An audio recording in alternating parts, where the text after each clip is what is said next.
Nightmares Never End. Chapter 2. Room for just one but two in a cell. Chapter content warning. Character death. Graphic descriptions of a half-eaten body. Vomiting. Cannibalism. And child death. Gus and Hyperion rushed out to see what the commotion was, freezing when they saw a crowd forming around something. Gus and Hyperion exchanged glances of worry before approaching. "What's going on, guys?" Hyperion asked. Gremlin Sunstar came up to part the crowd, making his way to Gus and Hyperion. Something happened," Sunstar muttered out, his gaze fixed to the ground. Gus had a bad gut feeling about what had just transpired here. Judging from context clues, he wasn't dumb. As the crowd dispersed to go hide somewhere, Gus and Hyperion saw it. Hyperion immediately hurled bile to the floor, while Gus just stared. It was so similar to the manner of which he found Tiki Sam, blood ink and all. Gatekeeper Gremlin. He had met the same fate as the poor toon from Ventureland. Time, 4:30 p.m. Present time. Mickey and Oswald had returned to the scene where Tiki Sam's body was located. Mickey closed his eyes, thinking intently.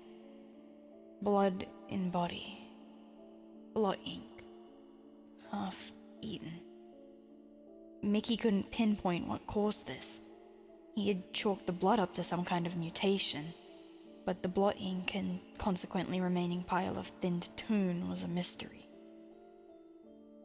How did the body reanimate? And more importantly, who or what was eating it? Mickey sighed, approaching Oswald. "Found anything yet?" he asked, slight defeat in his voice. "Nope. Look, Mick, I think we should just call it a night and try again tomorrow, okay?" Oswald said tiredly, much to Mickey's dismay. "I suppose you have a point," Mickey noted with a slight nod of the head for confirmation. With that said, they returned to the projector, looking around. Mickey turned to leave when suddenly a hand on his shoulder stopped him. He turned to see Oswald had perched a hand atop himself. Mickey opened his mouth to say something, anything, but nothing came out. The words caught in his throat as he saw Oswald hadn't even been looking at him, but his attention on something else. Something in the bushes. Mickey tilted his head and finally managed to produce words. "What are you looking at?" "Shh!" Mickey quickly shut his trap. Looking closely, he saw something. Something blue. Baby blue. No, it couldn't be, could it? Mickey gave another glance at Oswald before approaching. As he got closer, the familiarized scent of death hit him. Oh no. Mickey got closer, pushing the bush out of the way. Saying his eyes went wide is an understatement. He took a gander behind him at Oswald, who was staring at him intently. How does he tell him? How does he tell Hortensia? How does he even accept the reality himself? He returned his leer back towards what he'd found. The headless, oozing bodies of several of Oswald's bunny children. All their heads disconnected from their bodies, or top halves separated from bottom halves. Their bodies soaked in that disgusting, dark ink. Blood everywhere, seeping into the grass. Their fragile bones scattered after being ripped out of their dismembered bodies. Mickey felt the bile pool in his mouth again. This was a hallucination, right? This wasn't real, right? This couldn't be real. He just couldn't imagine even the blood going so far as to kill children. Mickey gripped his brush when the bodies began to move as expected, staggering and limping towards Mickey, blood ink spilling and oozing from the bodies. Mickey clenched his stomach. He shut his eyes tightly, raising his brush at the gruesome sight. However, this time, instead of using thinner on the bodies, he used paint, splashing and soaking them. To his surprise, it worked. The bodies ceased movement, falling to the floor motionless. He sighed, but his momentary respite was short-lived as the bodies began to move once again. However, it was different. The bodies, they were putting themselves back together? Time, 4:45 p.m. Present time. Meanwhile, on Main Street, Gremlin Marcus was helping to try settle the latest arrivals from Ventureland, all very shook up. He pinched the bridge of his nose, heaving an annoyed sigh. Of course. The moment there starts to be traffic, everybody ditches me for Gremlin Village, he thought to himself, letting out a yelp of surprise at the sudden motion of a hand poking him from behind. He'd snapped out of his thoughts, his tail instinctively whipping the tune attached to the hand. Ow, hey, merde dal, that hurt! A French-accented voice spoke from behind him. Marcus spun on his heels, being met with none other than his cousin, Jamface. What? Don't scare me like that! Marcus caterwauled. Well, I'm sorry for having concerns for you, Jamface retorted angrily to his cousin. Marcus sighed, rubbing the bridge of his nose once again in annoyance. Do you have any idea or clue on why all these tunes started flooding in here? Jamface simply shook his head, to Marcus's disappointment. Damn.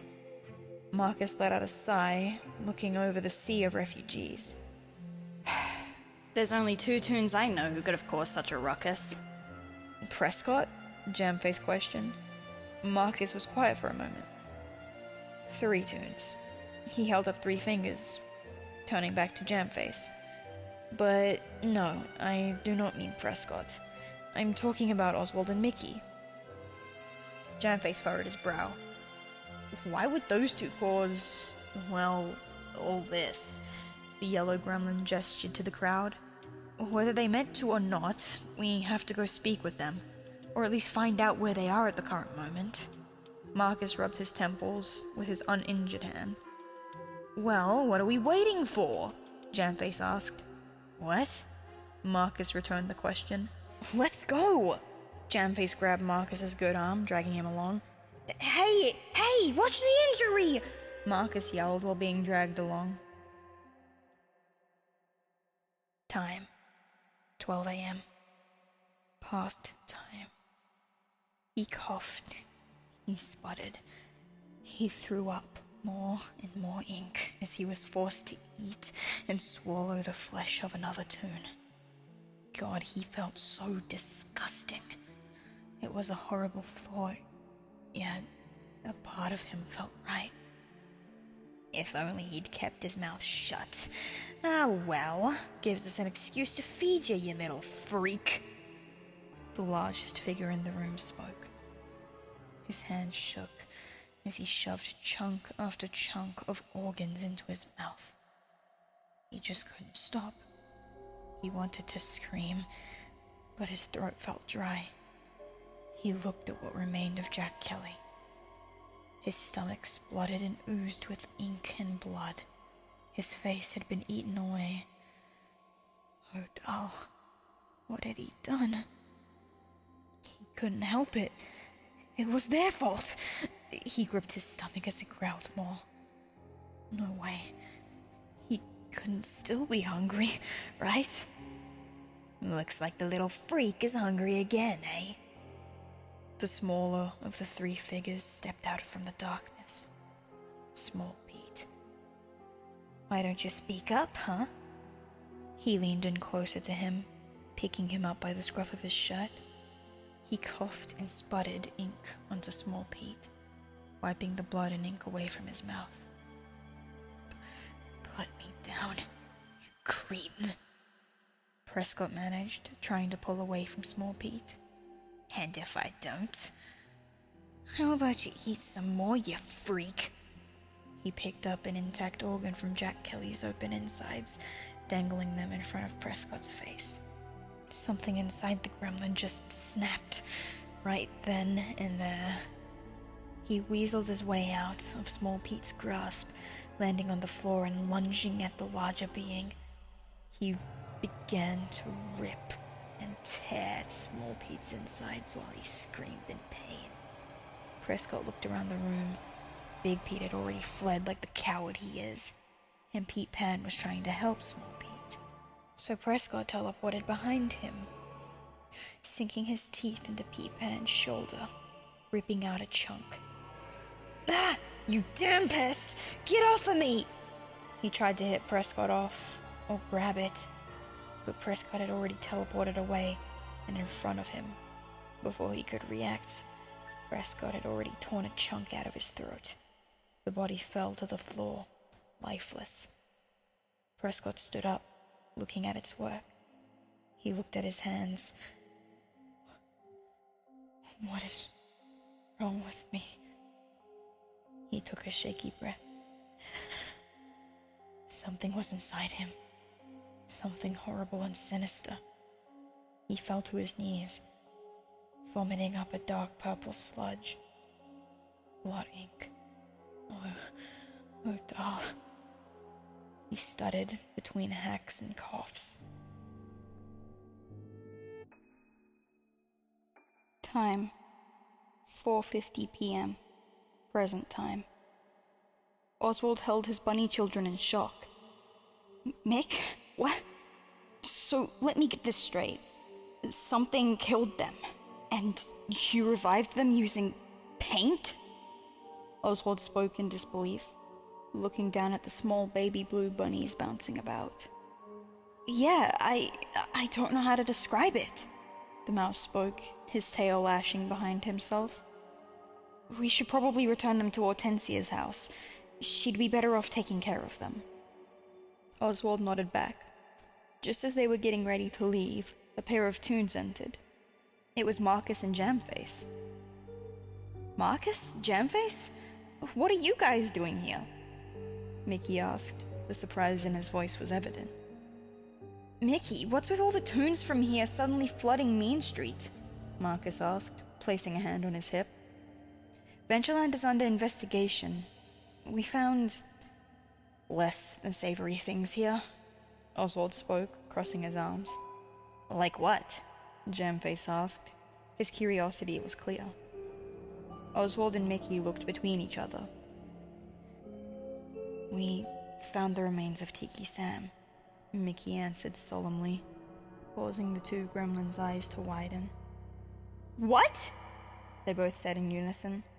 Who killed him? Who would do that? Marcus began to panic when Mickey put a hand on his shoulder. Calm down. We're investigating for that exact reason. We're trying to discover who the culprit is. Mickey spoke, keeping his voice calm. Okay.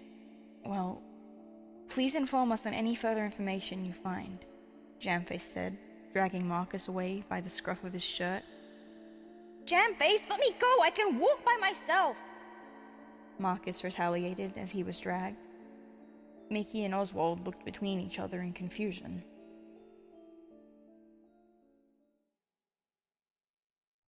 Hello everybody who is watching or reading this. I would like to thank you personally for listening to the reading of Chapter 2 of Nightmares Never End, my epic Mickey horror AU fanfic, I guess. It will be a webtoon. Yeesh. It will be a webtoon, hopefully, soon. So keep your eyes out for that. And aside from that, we're going to hopefully have Chapter 3 released next month, hopefully. And if not next month, watch out for it in February next year. So, yeah, aside from that, stay spooky, my bones in the backyard, and I will see you in chapter 3. And also make sure to check the description for the music credits for the music that was used in the background, and of course the AO3 link to the fic so you can read it before I post the readings on YouTube, because the fic updates faster than I can do the readings. So yeah, stay spooky, and I will see you next time, my bones in the backyard.